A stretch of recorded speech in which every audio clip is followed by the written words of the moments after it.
Well, I think it was a step in the right direction for President Trump to invite President Ramaphosa to come to the White House to discuss issues to do with trade, first and foremost.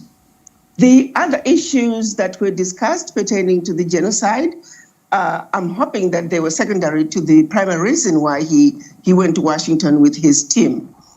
On a separate note, I view this trip and the treatment that President Ramaphosa received from the US government as a perfect example and a reminder to the African leaders that this is a new day, that this is a new game, that they need to re-strategize the manner in which diplomacy used to be handled. That game is over. This is a new game and it needs new strategy. The manner in which they were treated is a reminder to the African leaders that before you go to meet with President Trump, with other Western leaders, you better make sure that you have a team that is prepared, a team that knows their game, from the political to the social to the economic to trade.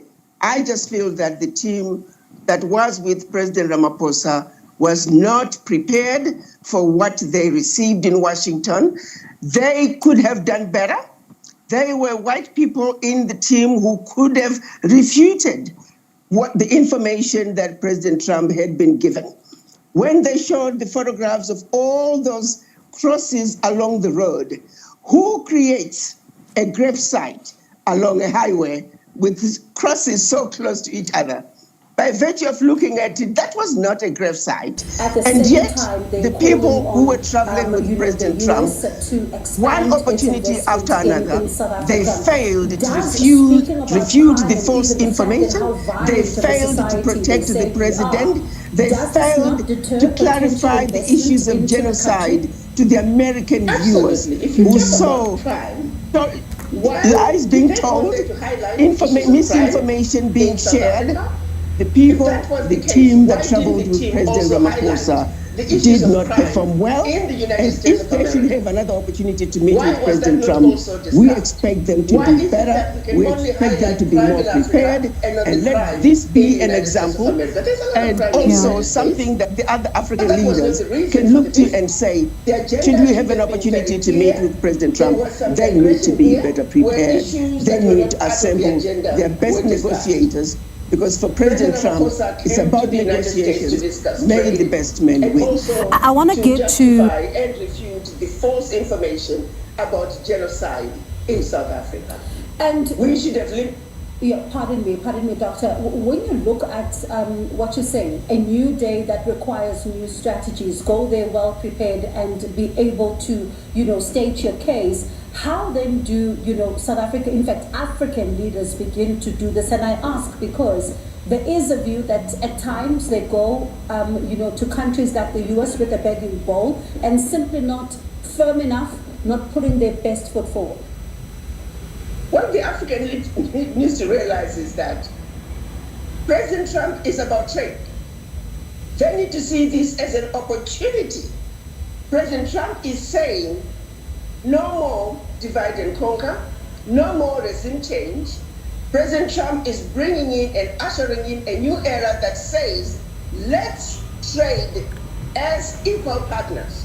If African leaders fail to come to the table, understanding that we have a leader who wants to deal and he will negotiate the best deal that he can for his people, and that you need to come to the table with your best and brightest negotiators and also ready to come up with the best deal that you can for your people. This environment has never existed. Yes, my dear family, as you heard from Mama Africa, do you think we have such kind of a team that can sit down, negotiate properly about our minerals with these Western powers? Do we have such kind of people who can speak without fear of anything? Do we have such kind of people? Why did they go there to highlight the issues of crime in South Africa? If that was the case, why didn't the team also highlight the issues of crime in the United States of America. Why was that not also discussed? Why is it that we can only highlight crime in Africa and not the crime in the United States of America? There's a lot of crime in the United States, but that was not the reason for the visit. The agenda should have been very clear. There was some digression here where issues that were not part of the agenda were discussed. President Ramaphosa came to the United States to discuss trade and also to justify and refute the false information about genocide in South Africa. And we should have pardon me, Doctor. When you look at what you say, a new day that requires new strategies, go there well prepared and be able to, state your case. How then do, South Africa, in fact, African leaders begin to do this? And I ask because there is a view that at times they go to countries like the US with a begging bowl and simply not firm enough, not putting their best foot forward. What the African needs to realize is that President Trump is about trade. They need to see this as an opportunity. President Trump is saying no more divide and conquer, no more regime change. President Trump is bringing in and ushering in a new era that says, let's trade as equal partners. If African leaders fail to come to the table, understanding that we have a leader who wants to deal and he will negotiate the best deal that he can for his people, and that you need to come to the table with your best and brightest negotiators and also ready to come up with the best deal that you can for your people. This environment has never existed in Africa since colonization. So if we miss the opportunity with President Trump to negotiate for the minerals, the wealth of the countries, for the better benefit and betterment of our people, it is a missed opportunity. President Trump is coming into trade. He is not playing games. He will play the games. He will do whatever he needs to do to get the best deal forward. Are the Africans coming to the table with the same attitude, the attitude that says we are coming with our best and brightest negotiators and we are going to come up ahead and do what is best for our people? And in our particular case, we are talking about beneficiation of our natural resources to an extent that Africa has never been allowed to do before. Yeah. If we go to the United States and we take people who are not going to negotiate well, just like the team that went with President Ramaphosa, then the joke is on us. President Trump is opening the gates for free trade with the Africans. The real question is, are the African leaders ready to go to the negotiating table with President Trump with facts and come up with deals that are equitable, or are they going to the United States with a ball in hand begging for peanuts? I hope not. And you say that it's time to come with facts at the table, make sure that everything you do is going to be benefiting the different countries. We've seen the continent speaking in different voices on a number of times when there would be conflict here, there would be issues there, and we see what appears to be a fragmented approach as far as the continent is concerned.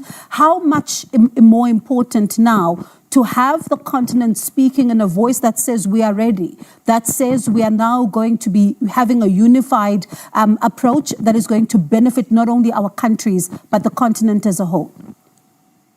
Well, the continent, first and foremost, they must realize, and I'm going to say it very bluntly, if there are any members of any administration of an African country that are not Pan-Africanist, that don't think like Pan-Africanists, that are not awoken enough, that are still afraid of white people, to the heads of states, I say, get rid of them.